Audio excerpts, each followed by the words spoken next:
Oui, effectivement, on a fait un petit peu le point des minutes et des matchs joués par les joueurs.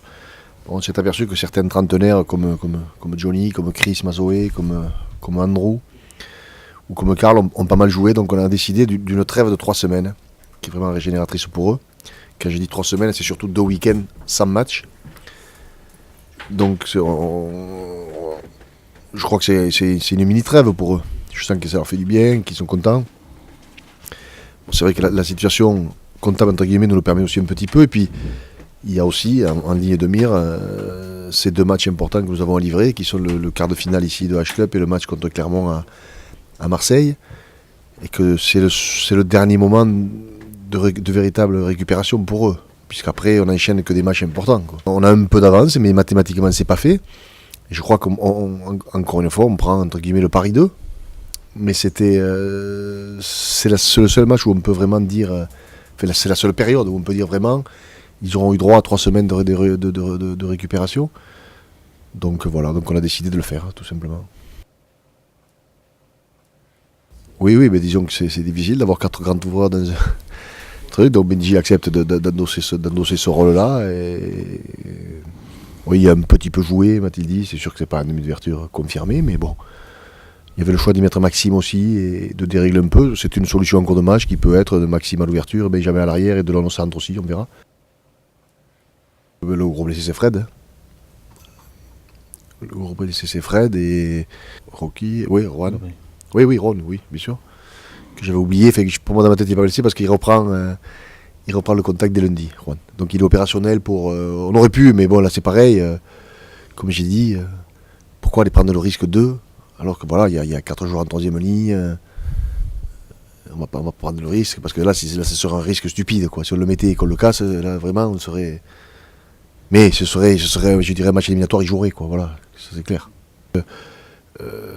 Avoir si peu de blessés pour le moment, mais encore une fois, je touche du bois, je dirais, à 2 mois et demi de la fin, bon, c'est souvent là qu'il y en a le plus, quoi. Donc c'est vrai que c'est une chance, mais ça veut dire aussi que le staff médical et le staff de préparation physique ont aussi bien travaillé, parce que ça compte aussi. Mais bon, on va pas se tirer le chat noir, comme je dis, pour le moment c'est bien, mais les blessés malheureusement ça arrive vite, et la preuve Fred, et c'est comme ça, quoi.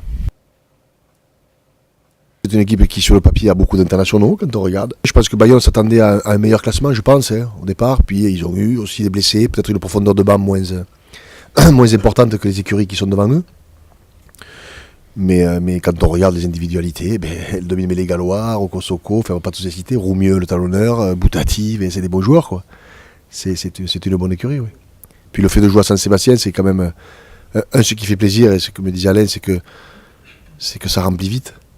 Donc ça veut dire que Toulon attire, et comme il me disait, je pense que vous êtes l'équipe aujourd'hui qui attire le plus le public.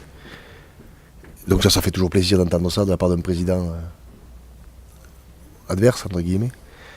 Et deuxième chose, jouer là-bas, moi j'ai eu l'occasion d'aller y voir des matchs, pas d'y participer, mais d'aller y voir des matchs, Coupe d'Europe. Bon, c'est un contexte particulier, quoi. L'Espagne, Saint-Sébastien, c'est une ville chaleureuse, c'est une ville tournée autour de la fête, où il y a toujours une bonne ambiance, quoi, et où on sent que les Basques se retrouvent bien, parce que c'est leur identité, là-bas aussi.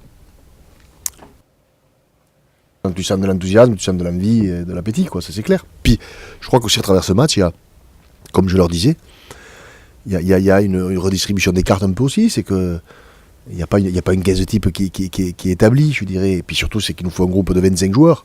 Et que, comme je leur dis, on approche des matchs éliminatoires. Dans 15 jours, il y a un quart de finale de Coupe d'Europe à livrer.